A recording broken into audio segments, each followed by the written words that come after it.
All events will be held at the Westin Bonaventure Hotel in Los Angeles.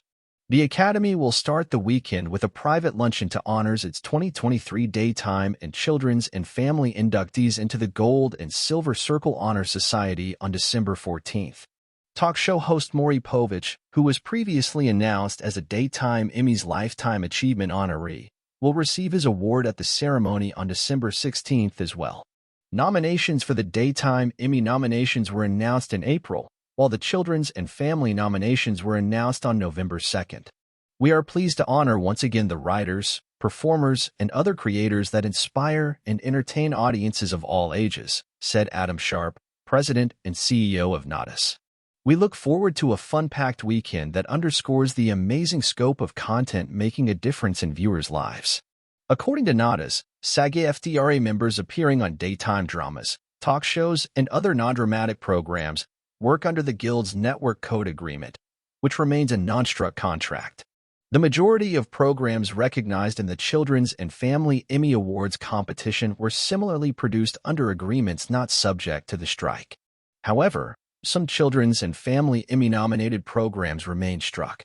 Nadas salutes the nominated performances of those SAG-AFTRA members who appeared in these programs, but acknowledges that it is a violation of the Guild's strike rules for such members to promote or publicize their nominations for struck work.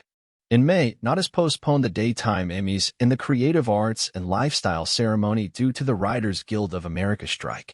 Previously, the Daytime Emmys were scheduled for June 16th, and Creative Arts and Lifestyle ceremony had been set for June 17th. The WGA strike ended on September 27th. However, no new date has been set for the Daytime Emmys. Iger, Mayer says, was one of the best CEOs in American history and felt like he had an obligation to return to Disney.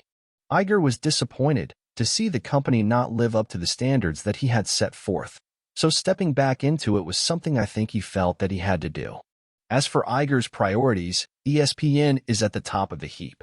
He's definitely most focused on making sure that ESPN, a company that he really believes in strongly, is well-positioned for the future, Mayer told Yahoo's Alexandra Canal, adding that when it comes to looking for partners, we want to have content partners who can really strengthen our hand and allow us to create multiple tiers of offerings. And we want to have distribution partners. But Iger is also focused on what comes next for Disney, once the uncertainty around the company's linear networks are settled. It depends on how Bob Iger ends up reconfiguring the company, it really does, Mayer said. It could be a Disney that has a majority ownership of ESPN with some really great partners, still running ESPN in an over-the-top service and in the bundle. As for the rest of Disney's linear channels, like Freeform, Disney Channel, and ABC, those may or may not be part of the company, Mayer said.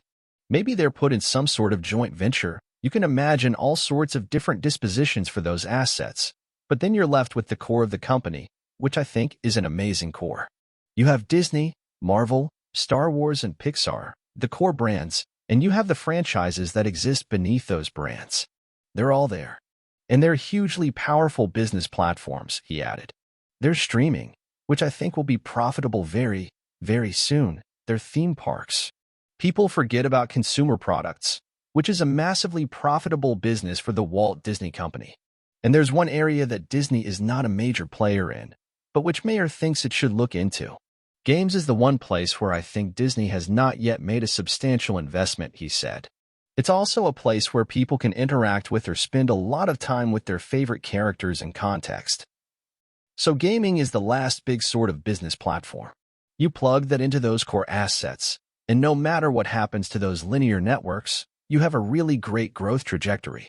As for the future of Candle Media, Mayer acknowledged that with Blackstone as a backer, there will eventually be an exit, be it an IPO, when the time is right, a strategic sale to a larger entertainment company, or even a sale to another private equity firm.